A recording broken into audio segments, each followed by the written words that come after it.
दोस्तों स्वागत है आप सभी का हमारे YouTube चैनल पर। और दोस्तों आज हमारे चैनल्स की सीरीज़ में आज हम भारत और नेपाल के सीमा विवाद के बारे में डिस्कस करेंगे। हम देखेंगे कि भारत और नेपाल के बीच में संबंधों की कौन सी चुनौतियां हैं। दोस्तों पिछले 2 महीने से भारत और नेपाल के बीच में सीमा को लेकर के विवाद बढ़ता जा रहा है और हमारे संबंधों में कुछ कटुता आ गई है, कुछ कड़वाहट आ गई है। ऐसी कौन सी चुनौतियां हैं जो भारत और नेपाल के संबंधों को बिगाड़ रही हैं, आइए दोस्तों बात करते हैं। दरअसल नेपाल सरकार ने अभी नेपाल में जो कम्युनिस्ट सरकार है उसके प्रधानमंत्री जो हैं, जो प्राइम मिनिस्टर नेपाल के, वो है KPS ओली, खड़गा प्रसाद सिंह ओली। इनकी सरकार ने 20 मई 2020 में, यानी अभी 2 महीने पहले इन्होंने अपना एक नया राजनीतिक नक्शा जो है वो पास किया है। और उस नए राजनीतिक नक्शे में इन्होंने कुछ क्षेत्र हमारे उत्तराखंड का अपने मैप में डिस्प्ले कर दिया और इन्होंने क्लेम किया है कि हमारे उत्तराखंड के पिथौरागढ़ में जो काला पानी है और जो लिम्पुआधुरा का क्षेत्र है वो नेपाल का मानना है कि ये उनका क्षेत्र है। भारत को इस चीज़ में नाराज़गी है, तो इसी बात को लेकर के भारत और नेपाल के संबंधों में कटुता आ गई है। लेकिन दोस्तों प्रश्न ये है कि क्या ये क्षेत्र पहले से ही नेपाल की सीमा में था? और अगर पहले से ही नेपाल की सीमा में था तो अभी ऐसी क्या ज़रूरत आ गई या ऐसी क्या परिस्थितियाँ उत्पन्न हो गई कि अभी 20 मई 2020 के नेपाल के नए राजनीतिक नक्शे में इसको डिस्प्ले किया गया नेपाल द्वारा? इससे पहले की सरकार कहाँ थी और वहाँ पे जो राजा महाराजा जो रूल करते थे कभी उन्होंने क्लेम नहीं किया। तो अभी ऐसी क्या बात आ गई? तो देखो दोस्तों, उसके लिए उन्होंने हवाला दिया है सुगोली की संधि का। ये सुगोली की संधि क्या है? देखिए, नेपाल सरकार ने ये जो राजनीतिक नक्शा जारी किया है इसमें भारत के ऐतराज़ जताए जाने पर इन्होंने हवाला दिया है सुगोली की संधि का। ये सुगोली की संधि का है। देखिए, सुगोली जो है वो बिहार में, यहाँ पे देखिए बिहार का चंपारण क्षेत्र है, तो बिहार के चंपारण क्षेत्र में एक गांव का नाम है सुगोली।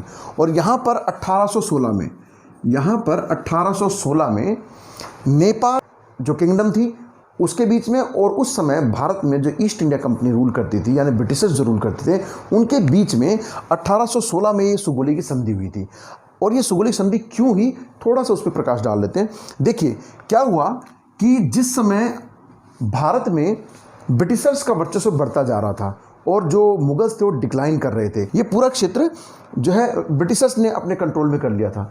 लेकिन जिस समय 19वीं सेंचुरी के शुरुआत में, यानी 1814-1816 की बात है, जिस समय ब्रिटिशर्स मराठों के साथ साउथ इंडिया में व्यस्त थे उनको कंट्रोल करने में, उस समय यहाँ की जो किंगडम थी, नेपाली जो गुरखा किंगडम थी, यहाँ की जो नेपाल की गुरखा किंगडम थी, जब ब्रिटिशर्स का पूरा ध्यान जो है वो अफगान की तरफ और साउथ इंडिया की तरफ था, टीपू सुल्तान से वो लोग लड़ रहे थे, ठीक है, और उधर पीछे वो लोग मराठों से लड़ रहे थे। तो मराठों को कंट्रोल करने में और अफगानों को कंट्रोल करने में जब ब्रिटिश सरकार का पूरा ध्यान उधर था, तो उसका फ़ायदा उठा के यहाँ की जो गुरखा, देखिए जो नेपाल है वो एक पहाड़ी क्षेत्र में बसा हुआ देश है और सुरक्षा की दृष्टि से अगर देखें, इसकी भौगोलिक स्थिति अगर देखें तो ये काफ़ी सुरक्षित क्षेत्र पे है, क्योंकि पहाड़ी क्षेत्र में यहाँ ऊपर से भी और किसी भी तरफ से हमला करना इतना आसान नहीं है। और आजकल तो खैर बहुत सारी टेक्नोलॉजी आ गई, आप लोग जो है ना थ्रू एयर भी जो है ना अटैक कर सकते हैं। लेकिन जिस समय ब्रिटिशर्स यहाँ पे रूल किया करते थे और गुरखा किंगडम का यहाँ पे रूल था, उस समय इस तरह के संसाधन नहीं थे।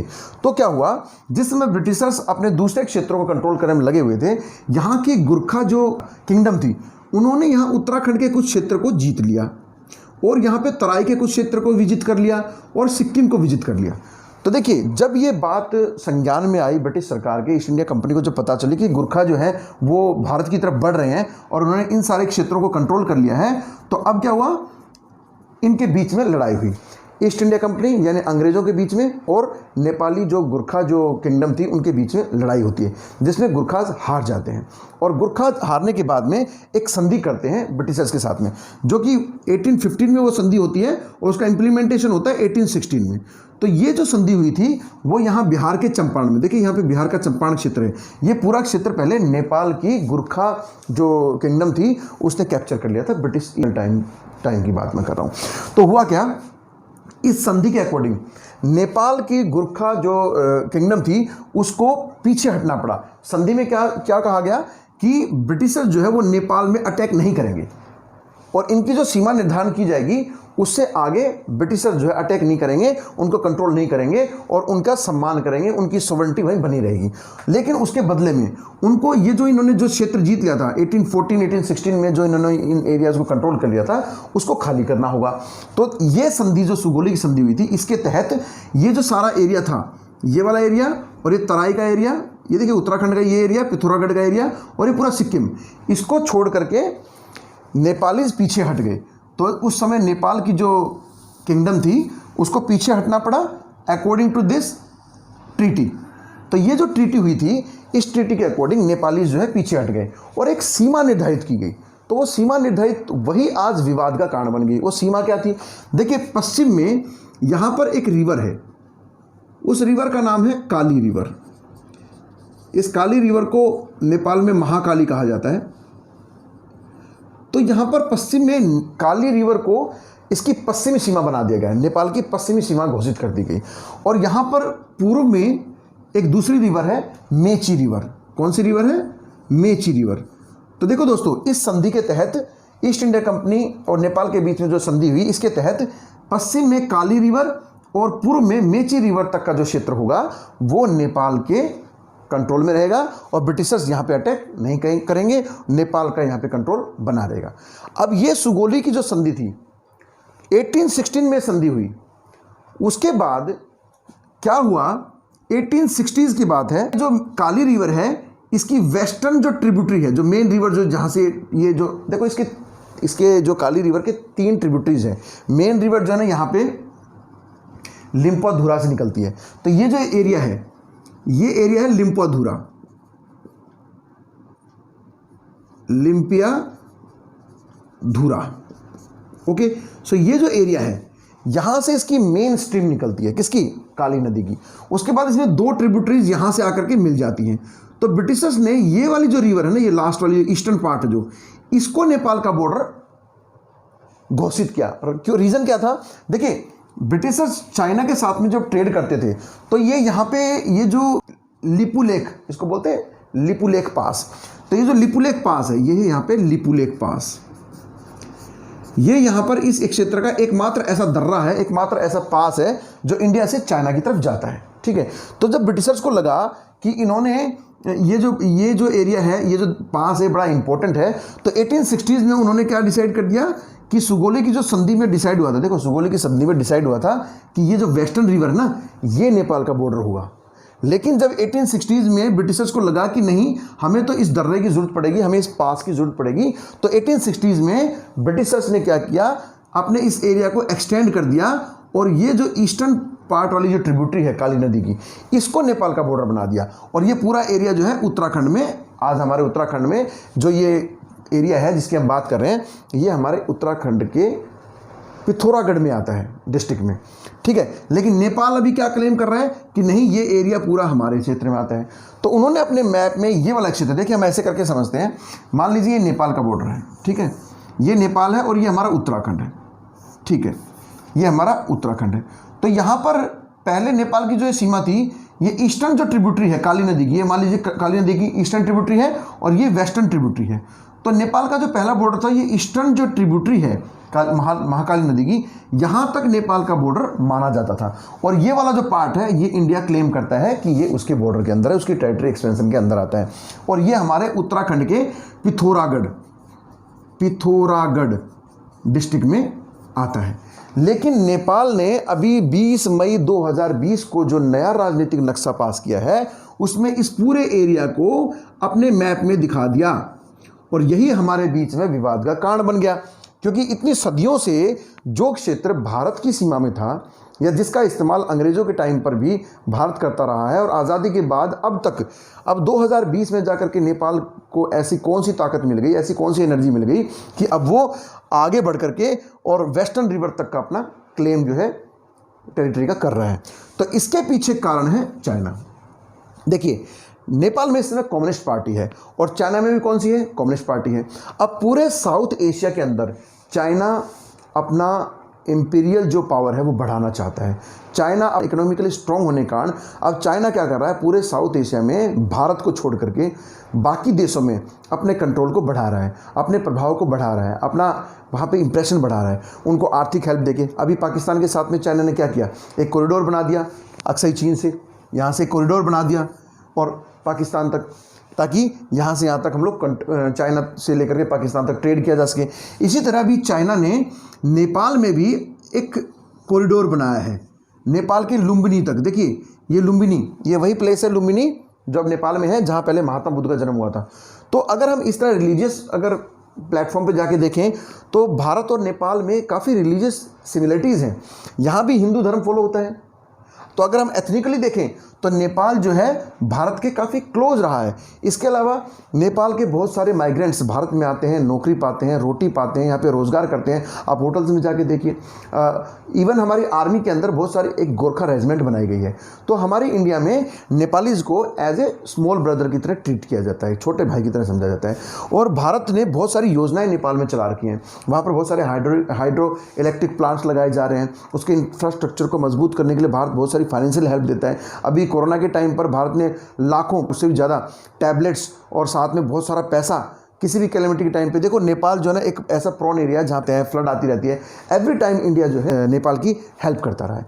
लेकिन अब जब चाइना अपना कंट्रोल बढ़ा रहा है नेपाल में और बहुत सारी फाइनेंशियल हेल्प कर रहा है नेपाल को, तो ऐसे टाइम पर अब क्या हुआ कि ये क्षेत्र अब नेपाल क्लेम करता है कि ये क्षेत्र मेरा है। तो इसके पीछे हाथ किसका है, कौन बैकिंग कर रहा है नेपाल को? चाइना इस चीज़ के लिए बैकिंग कर रहा है। तो दोस्तों ये वाला एक क्षेत्र जो है ये अब हमारे विवाद का कारण बन गया है। तो मैंने बताया कि इसमें देखो 3 चीज़ें आती हैं इसमें। एक तो है लिम्पाधुरा। नेपाल ने इस लिम्पाधुरा को अपने मैप में दिखाया, लिम्पाधुरा से लेकर के और काला पानी को भी, काला पानी और लिपुलेख जो पास है, लिपुलेख जो पास है, इसको अपने मैप में दिखाया है। अब ये मैप में दिखाने का कारण क्या है ये और जान लेते हैं। देखिए भारत सरकार ने अभी हमारे राजनाथ, जो डिफेंस मिनिस्टर है हमारे राजनाथ सिंह जी, मैं एक बार इसको रब कर देता हूँ फिर यहाँ पे आते हैं। देखिए उत्तराखंड में ना काला पानी से लेकर के ये है नेपाल का बॉर्डर, यहाँ पर है काला पानी और काला पानी से लेकर ये लिपुलेख जो है ना, यहाँ तक एक 80 किलोमीटर लंबी हमारी बॉर्डर जो रोड ऑर्गेनाइजेशन है, बॉर्डर रोड ऑर्गेनाइजेशन ने एक 80 किलोमीटर लंबा एक रोड बनाया है। क्यों बनाया है? देखिए दोस्तों इस एरिया में अगर कल को चाइना हमारे ऊपर किसी भी तरह का कोई अपना इंप्रेशन जमाने की कोशिश करता है तो हम अपनी आर्मी या रसद यहाँ पर आसानी से पहुँचा सकते हैं। और दूसरी सबसे इंपॉर्टेंट बात क्या है, देखिए रिलीजियस पर्पज़ से ये एरिया हमारे लिए बहुत इंपॉर्टेंट है। यहाँ पर है तिब्बत और तिब्बत में यहाँ पे मानसरोवर है और मानसरोवर के पास में यहीं पर जो है कैलाश पर्वत है और कैलाश पर्वत और मानसरोवर ये दोनों हिंदुओं के लिए रिलीजियस प्लेस हैं। लोग यहाँ पर जाने के लिए सिक्किम से, उनको अगर यहाँ से अगर नहीं जा सकेंगे तो उनको सिक्किम से होकर के जो है मानसरोवर जाना पड़ता है, जिसमें 5 से 6 दिन लगते हैं इस यात्रा में। लेकिन अगर ये हमारा रोड बन जाता है तो हमारी बॉर्डर जो रोड ऑर्गेनाइजेशन है उसने 80 किलोमीटर रोड बना करके इस काला जो पानी है इसको लिपुलेख दर्रे से जोड़ दिया है, कनेक्ट कर दिया है, जिससे कि यहाँ से जाने वाले जो लोग हैं, पिलग्रिम्स जो लोग हैं या जो धर्म यात्रा के लिए जाने वाले जो लोग हैं उनके लिए आसानी रहेगी। इसके अलावा कल को अगर चाइना के बॉर्डर पर हमने अपनी आर्मी यहाँ पे लगा रखी है तो वहाँ पर हमने अपनी जो है बटालियन को भेजने में या रसद को पहुँचाने में आसानी रहेगी। तो एक तो भारत के लिहाज से ये लिपुलेख और ये एरिया बहुत इंपॉर्टेंट है। अब नेपाल ने जो सदियों से जिस चीज़ पर क्लेम नहीं किया, अगर नेपाल आज उस चीज़ को अपने मैप में दिखाता है और अभी 2020 में जाकर के ऐसा है तो ये तो बड़ी ही ऑब्वियस सी बात है कि दोनों में नाराज़गी है। तो भारत को अपनी कूटनीतिक बातचीत से इस मसले को हल करने की ज़रूरत है। देखिए नेपाल को भी हमारे साथ समझौता करना पड़ेगा क्योंकि बहुत सारे ऐसे क्षेत्र हैं जहां पर नेपाल अपने अर्थव्यवस्था के लिए भारत पर डिपेंड करता है। जैसे किसी भी समुद्री, देखो नेपाल एक लैंड ब्लॉक एरिया है, नेपाल जो है वो एक लैंड ब्लॉक एरिया है। यहाँ पे जो है कोई समंदर नहीं है, कोई नदी नहीं है, कोई ऐसा समंदर नहीं है और ये यहाँ से जो है नदियाँ तो हैं लेकिन वो इसको समुद्रों से लिंक नहीं करती। तो अगर समुद्री रास्ते से यूरोप के साथ में या किसी और देश के साथ में अगर नेपाल को व्यापार करना है तो उसको भारत से होकर के गुजरना पड़ता है। तो देखिए यहाँ पे कलकत्ता का जो बंदरगाह है, यहाँ कलकत्ता के बंदरगाह को भारत ने नेपाल को बिल्कुल क्रॉस करके अपना व्यापार करने की परमिशन दी हुई है। ठीक है। तो यहाँ पे हमारे भारत और नेपाल के बीच में 1950 में एक संधि हुई थी, एक महत्वपूर्ण संधि हुई थी, जिसमें हम दोनों के बीच में शांति और महत्वपूर्ण संबंध बनाने की बात कही गई है। और उसी के तहत ये हमारे जो बॉर्डर्स हैं ना, ये ओपन बॉर्डर्स हैं। ओपन बॉर्डर्स का मतलब यहाँ पर लोगों को और वस्तुओं को ले जाने के लिए बिल्कुल मुक्त व्यापार नीति को अपनाया गया है। यानी यहाँ पे कोई टैक्स नहीं लगता, आप नेपाल में जा सकते हैं, कोई वीज़ा नहीं लगेगा और वहाँ से भी लोग बहुत सारे यहाँ पे आ सकते हैं। तो बहुत सारे हज़ारों और लाखों की संख्या में माइग्रेंट्स नेपाल से इंडिया में आते हैं और यहाँ पे जॉब करते हैं। इसलिए हम कहते हैं कि भारत और नेपाल का रोटी बेटी का संबंध है। भारत और नेपाल का रोटी बेटी का संबंध। अब मैंने रोटी का तो बात समझ में आ गया आपको कि लोग यहाँ पे आते हैं और जॉब करते हैं। बहुत से भारत के लोग भी वहाँ पे इन्वेस्टमेंट करते हैं। हमारी बहुत सारी कंपनियाँ हैं जो यहाँ के इंफ्रास्ट्रक्चर को डेवलप कर रही हैं, हाइड्रो इलेक्ट्रिक प्लांट्स बना रहे हैं। यहाँ पे हमारे बहुत सारे इंजीनियर्स हैं जो यहाँ पे नेपाल में काम कर रहे हैं। वहाँ पे बड़ी बड़ी नदियों पर डैम बनाने का काम चल रहा है और बहुत सारे प्रोजेक्ट्स में इंडिया नेपाल को जो है आर्थिक सहायता देता रहा है और आज भी दे रहा है।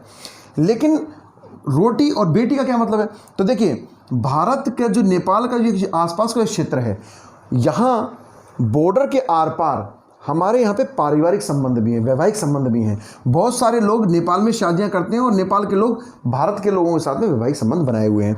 अगर मैं आपको 2 उदाहरण देता हूँ, भगवान राम, सीता माता जो थी वो कहाँ की रहने वाली थी? जनक की जो बेटी थी। तो वो नेपाल में, वो क्षेत्र कहाँ पड़ता है? मिथिला, कहाँ पे? आज के प्रेजेंट डे नेपाल में है। इसी तरह लुम्बिनी वन, जहाँ महात्मा बुद्ध का जन्म हुआ, वो कहाँ पे?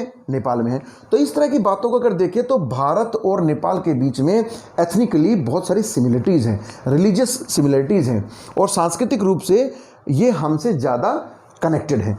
चाइना का रिलीजन बिल्कुल अलग है और ये इनकी भाषा और इनके सब तरह की ये चीज़ें जो हैं, एथनिकल चीज़ें जो हैं, ये हमसे, उनकी संस्कृति का और हमारी संस्कृति का बहुत ही अच्छा व्यवहारिक जो है संबंध हमारे हमेशा से रहे हैं।